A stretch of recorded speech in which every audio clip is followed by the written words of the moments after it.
کۆبوونەوەی بەرپرسی یەکەمی حەزبە کوردستانیەکان کە لە بارگەی مەکتەبی سیاسی یەکێتی لە کەرکووک بەڕێوە چوتیایدا بڕیاردرا پێکەوە کار لەسەر بەرژەوەندی ئابووری و سیاسیەکانی شارەکە بکەن و لە ڕێگەی ئیدارەی کەرکووکەوە فشارەکانی سەر بەغداد زیاتر بکەن.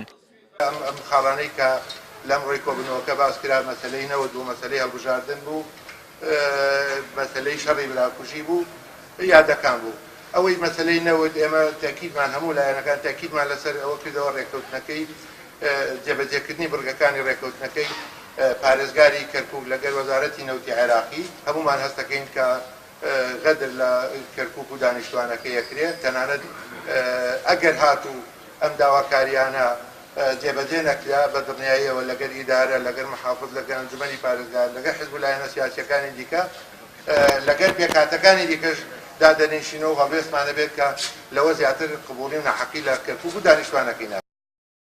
کۆبوونەوەی حەزبە کوردستانیەکانی کەرکووک دوایەوە هات لە هەفتەی ڕابردووی یەکێتی هێزێکی تایبەتی خۆی ناردە سەر کۆمپانیای نەوتی باکوور و بە بیانووی جێبەجێ نەکردنی ڕێکەوتنی نێوان ئیدارەی شارەکە و بەغدا ماوەی 5 کاتژمێر هەناردەی نەوتی بۆ بەندەری جیهان ڕاگرت.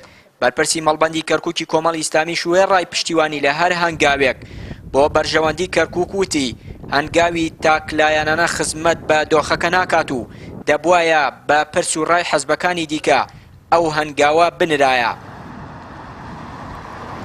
تأكيد لەچێتی نیشتیمانی کوردستانیش کرایەوە کە دەبوو پێشتر هەموو حزب لایەنە سیاسیەکان ئاگادار بکرانێتەوە بۆ ئەم هەڵوێستا هەڵوێستی هەمووان بووایە.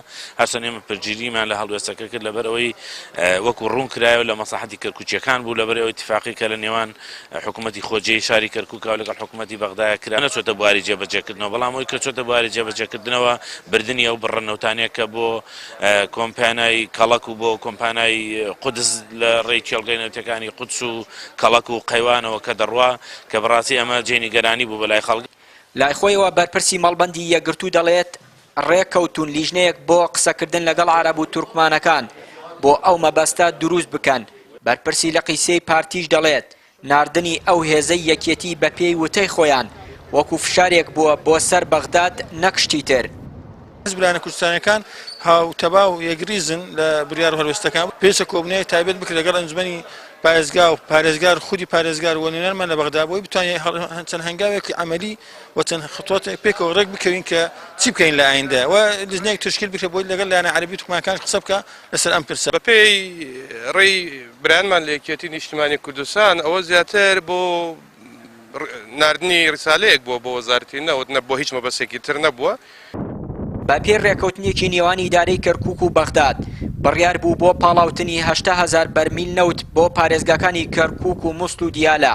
پاڵاوگەیەک لە کەرکووک بنیاد بنێرێت، بەڵام حکوومەتی ناوەت ئەو بڕیارەی جێبەجێ نەکرد و دەستی کردووە بەناردنی ئەو بڕانەوتە بۆ پاڵاوگەی کەڵک. هەر بۆیە دژی ئەو هەڵسو کەوتەی بەغداد یەکێتی هێزێکی خۆی ناردە سەر کۆمپانیای نەوتی باکوور و بڕیاری داوە تاکو ئەو ڕێکەوتنە جێبەجێ نەکرێت ئەو هێزە ناکشێنێتەوە.